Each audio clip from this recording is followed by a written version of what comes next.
This video is going to show you how to graph things in R Studio. So the first thing is, let me introduce you to a little bit of R. R has this big R here. You'll see a bunch of things here. These are menu items for the R Studio server that we're in. So you log into the R Studio server and this is what you'd see. This row here lets you create new files if you want to, or save files if you want to, bring up old files, and so forth. This row here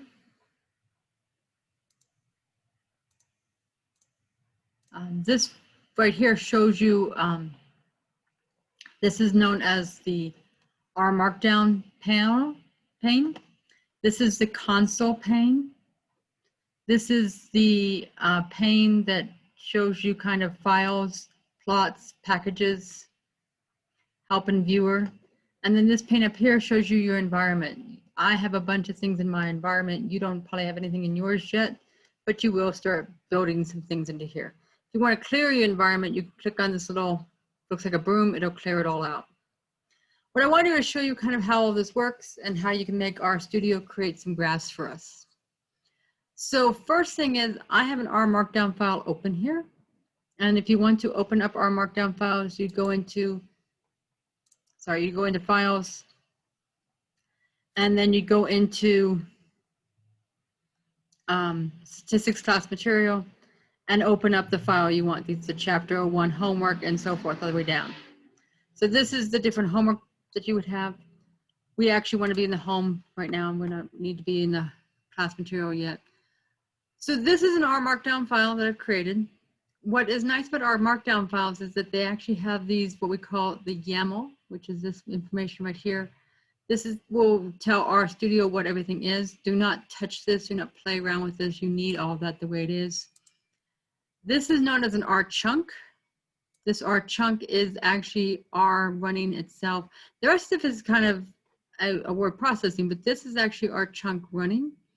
This R chunk actually loads a package that we need for this R Markdown file to work. R has packages. So over here in this frame that has files, plots, and packages, there are a bunch of different packages that are already preloaded onto your into the system. There's certain ones that we need. The main one is Mosaic. The R Markdown file will automatically start it and open it for us and actually make it happen. If you're not using a Markdown file, then you come over here to your packages, go down till you find the word Mosaic, and check the little box next to it, and that will turn Mosaic on. So I can click that on, show that, and then it'll do a bunch of things down here in the console where it actually is turning it on and making it happen. So if you are in R Studio, I'm going to turn it back off again just so you can see what we're going to do here. If you're in an R Markdown file, you can actually just make this R chunk run, so it will turn it on for us. There's a little thing that looks like a play button here. In fact, if you hover over it, it tells you it runs the current chunk. So if I click on that, it will actually run this and open it up. It doesn't look like anything happened, but down here on the console, you can see something did happen. All right, and you can see it actually turned it on over here. So this is going to be about graphing in R Studio. I have another R chunk here. This R chunk is actually going to load a data frame or data set. The data frame is called FabColor. This little arrow looking thing is actually saying, I want the data, I want the variable FabColor to be equivalent to this statement here. This statement here will read that CSV file that I have in my GitHub account into this variable. This head command right here says it will show you the first 6 rows of the FabColor. So it shows you kind of what it looks like. So I'm going to go ahead and again run this chunk. This one next to it actually will run all the chunks above it. So if we hadn't run this one here, we could have actually clicked here and had it run now. It's useful if you're down in the middle of an R Markdown file, you can click on this and it'll run all the ones above it. We're gonna go ahead and run this one. Notice when it ran it, it loads it in. So it's now over here in your environment. We come down here, that capital FabColor is right here.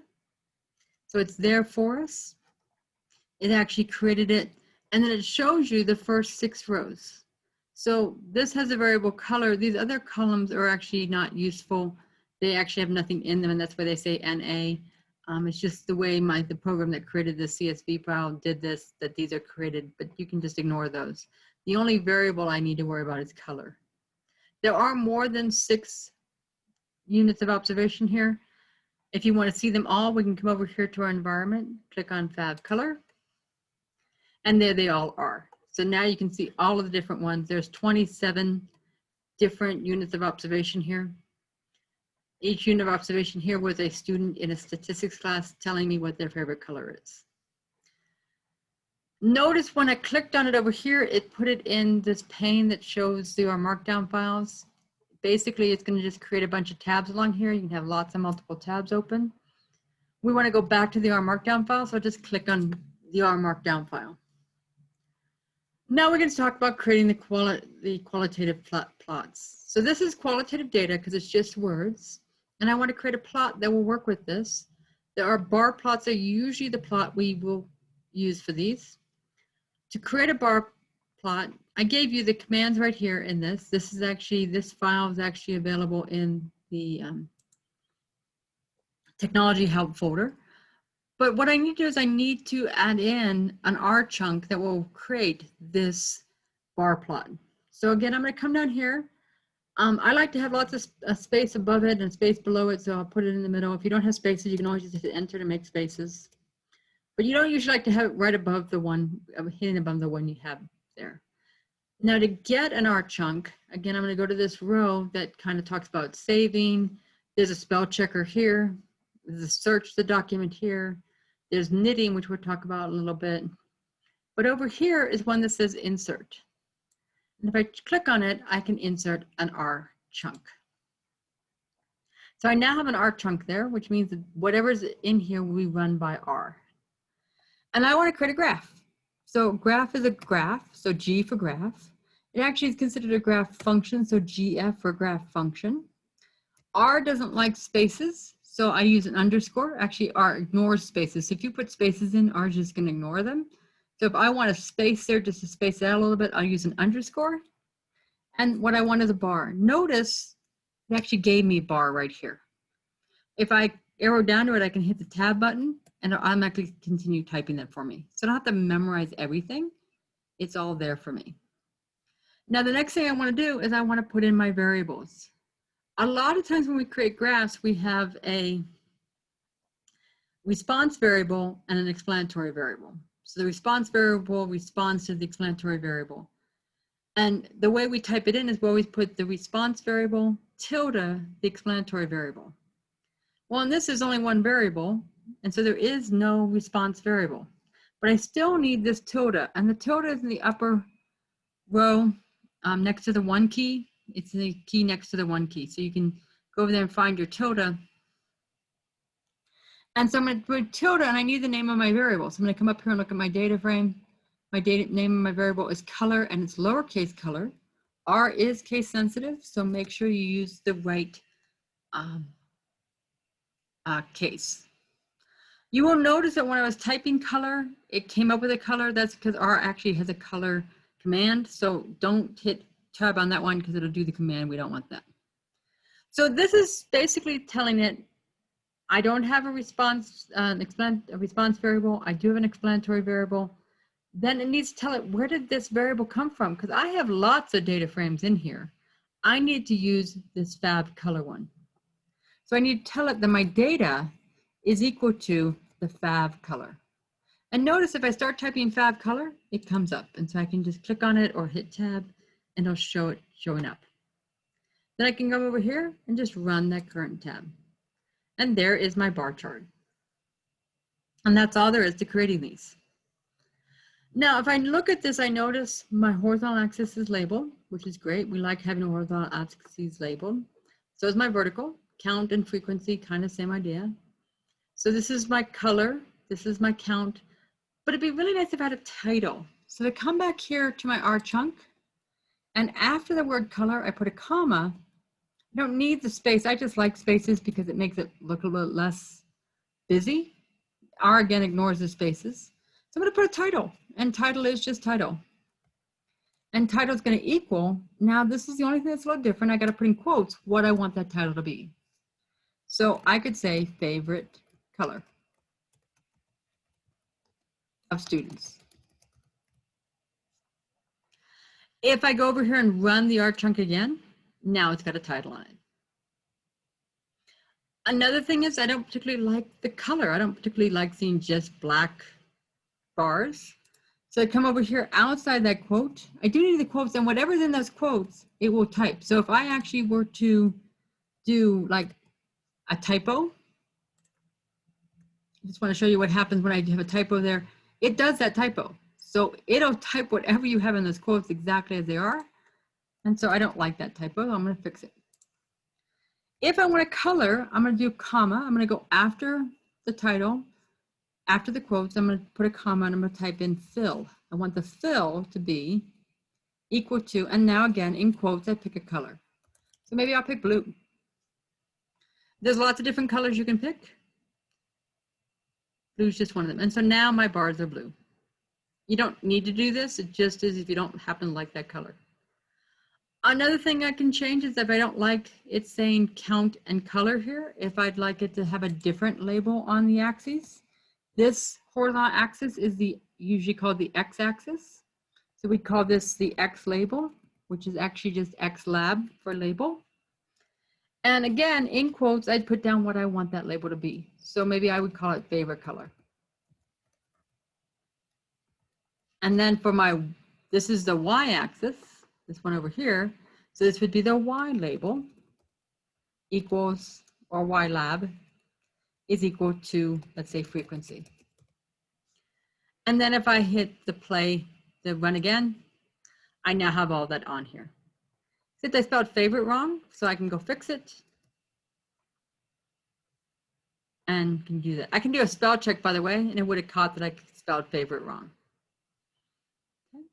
So this is a basic graph. You actually don't need most of this. You do need a title. I would like to see titles in all of these, but the rest of it you don't need. So you could have just left it off like I did at the start. Another graph we can do is a dot plot. A dot plot looks a lot like a bar graph, except instead of where it just gives you a bar that represents all 8 of these people that like the color blue, it actually will show you a dot representing all 8 people.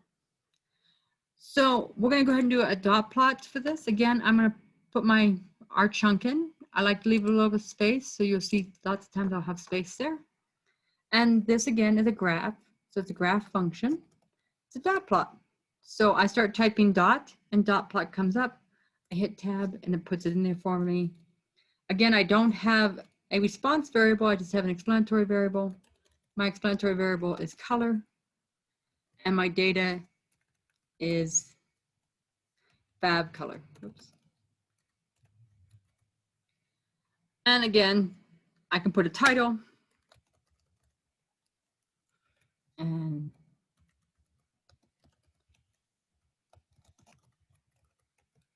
then type that in quotes and then just run this command. And here's my dot plot. This again shows each person who happens to like the color blue. So each dot represents this. Dot plots are nice because you can see that here there are 8 people. Here there's 1 person who likes orange. There's 2 people who like some other colors. So you can see those people. In this case, the people is the unit of observation, but whatever your unit of observations are, you can see them. But dot plots don't work really well if you have lots and lots of data points. So if you have a lot of data points, then don't use a dot plot. Right? So those are our qualitative graphs that we do. I did actually want to show you one more thing. Sorry, you need to stop sharing and come back. I want to also show you can do all of this in your console. Oh, before I do that, let me just show you that I can actually save this. So if I go up here to File, I can do a save as. You need to make sure this says the home directory, because you don't have the ability, if it was saying this one, you don't have the ability to save into the statistics class material. So you need to make sure you check on the home directory so it's back in home. And then you want to make sure you want to name it something that makes sense to you. Graphing in R makes sense to me. I'm going to call it graphing in R test. And then I do need the .rmd. So don't mess up the .rmd. Don't put any more dots in there. Use underscores if you want to have something else in here. But you just want to go with that. But the .rmd needs to be the last thing it sees. Then I would just save this. I already have a file named that, but that's okay. And now I've saved it. What I can now do is go into knit. Make sure your knit directory is your current working directory. Actually, you can save the document directory because it should now save it wherever your document is. And we want to knit it to Word. And what knit to Word does is it actually will create a Word document of this file that we were just working on. And you will download it, and it'll go straight into your downloaded files. And then you can open it. It is a Word document. You can edit it just like any other Word document you want to. If you don't want to use an RMD file, you can also do things in the console. So I want to show you how to do things in your console. So first thing I'm going to do is I'm going to clear my console so you don't see much. That little looks like a broom. I can sweep it up. It clears my console so I can see more things. I can also make graphs here. So I can do a GF just before. I have mosaic on, so make sure your mosaic is on. And I can do a graph function, and I can do a bar plot. And I can then do tilde color, and data is FabColor. Now I already know I have the data set in here. I have FabColor here. If I didn't already have that, then I would have had to load that data set here in the console, but I've already done that. And then if I hit enter, and here you hit enter instead of run, you hit enter and it will create this plot for you. The problem is it puts the plot over here instead of in your Markdown. I can actually just highlight everything, all my commands I typed in, copy them, and I can paste them into a Word document. I can then paste this into a Word document also. So if you don't want to use our Markdown files, you can use this instead. The way I would get this into an Word document, so let's go ahead and open up Word. So I'll open up my Word documents. And then I will be able to paste this in there. So I can paste the command that just made to create this.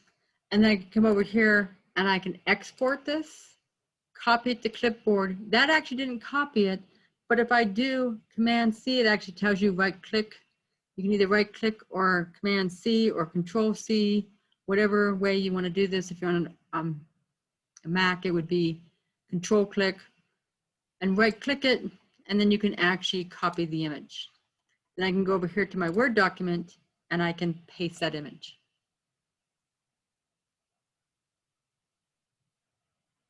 And there's my picture. So this is another way, if you don't want to use the R Markdowns, you can actually just create these in the console and then paste them into a Word document and save that Word document. Either way is fine with me. Whatever's easiest for you.